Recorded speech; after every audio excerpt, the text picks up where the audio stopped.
Hello everyone, this is Casey Zeetman coming to you from my Online Business Toolkit. This week on my Online Business Toolkit we are going to discuss creating a product. The first week we talked about deciding what you're going to do online, discovering your niche. What are you going to do when you come online? Many of you have made the choice of coming online with a business, but some of you may not have totally decided what it is you are actually going to do. Maybe some of you have said, "Well, I just want to. I know I want to make money. That's what I want. That's what I want. I know that's what I want." So what I asked you to do last week was create a list of the things that you think you might be good at, or that you might be passionate about, or sub-passionate about, so that you can take that and apply that list to your online presence. Okay, and so once you've done that, once you've decided, now you're going to create a product. Okay, and so this week we're going to talk about how you go about doing that. Okay, so that's the first question. How do we create a product? Well, my suggestion is if you do have a passion about something and you know what you're going to do online, then you just write original content that comes from the heart. And there's various things you can do to amplify the quality of the work that you're doing. You could do research and find various sources that give you inspiration, such as articles, blogs, forum posts, videos. There's several things out there that you can use as references in creating your original content. It's almost like writing a book report. You use them as references to find your own words. Okay. Now, a lot of us, we might be in a position where we feel like, well, I can't write original content. I'm not a writer. We think we can't be. We feel like we just don't have the quality of a writer. And I have to say, and if you'll read what I wrote here, well, I will first say you have it in you. Okay, that's very true. If your niche is something that you're familiar with, then your content should flow naturally. If it's your passion, then yeah, it should even more so. You should know what you're writing about. I had a friend over last night, and he's a guitarist, and what he likes to do sometimes on his guitar is tweak it to make the sound better. He can adjust the neck and he'll mess with the strings and by the way, I don't know much about guitars, so I don't know the technical names of all these things, but he'll mess with it and tweak the wood and he'll do all these things with it, and it's and I was saying, well, why do you do that? He said, well, because I'm trying to find the best sound possible. And I said, you should write a book about that. And he was like, oh, no, I can't write. I don't have the ability to write this down. I don't know the technical jargon of all of this stuff that I'm doing, that I'm tweaking on my guitar. Excuse me. And I said to him, why do you feel like it has to be technical jargon? Why can't it be from your own words? Because he is the best at what he can do. Okay. Now I know that sounds ridiculous because yes, we are all the best at what we can do, but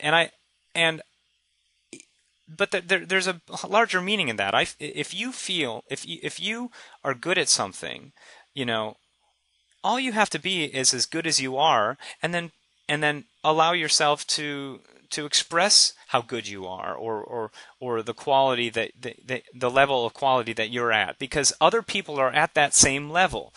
If he writes his ebook about, well, this is what I do to make this sound. I like a sound that's darker, that's twangier.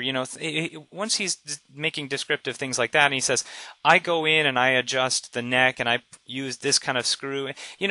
That might not necessarily be the technical jargon that experts know.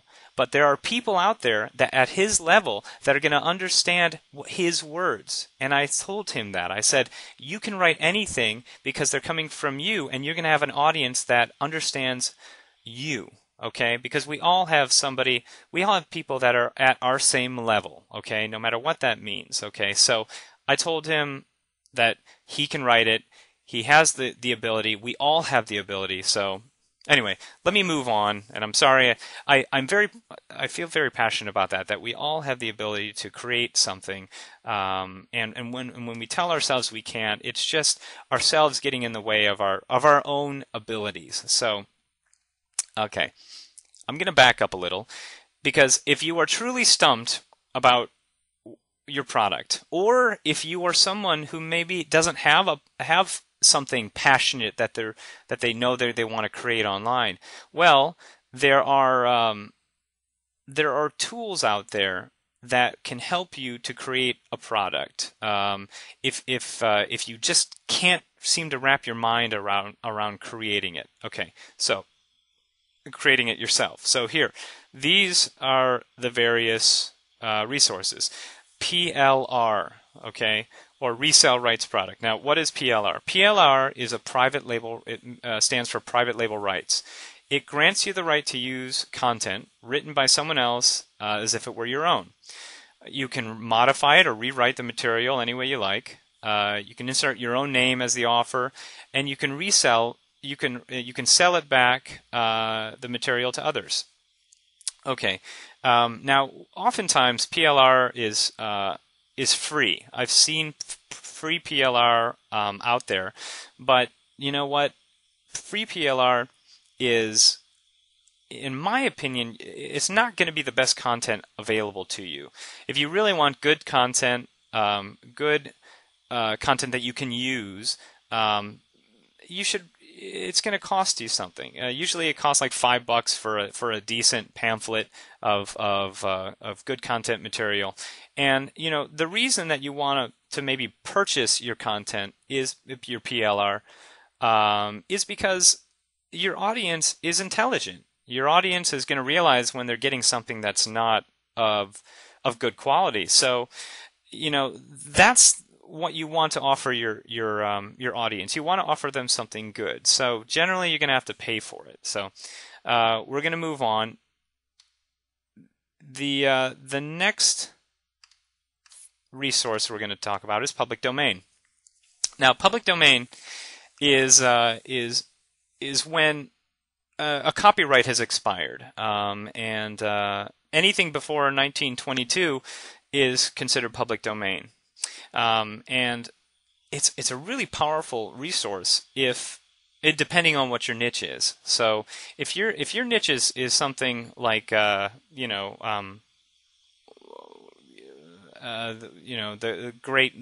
Western architecture, like the Cowboys era, things like that, then this is going to be something that you can definitely use, or if it's something like Civil War trinkets or something like that, public domain is going to be a really helpful resource if that's what you're into, and maybe antiques.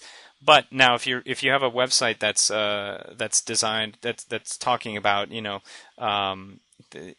best database out there for a Mac system, well, I'm going to tell you right now, you're not going to find it in public domain.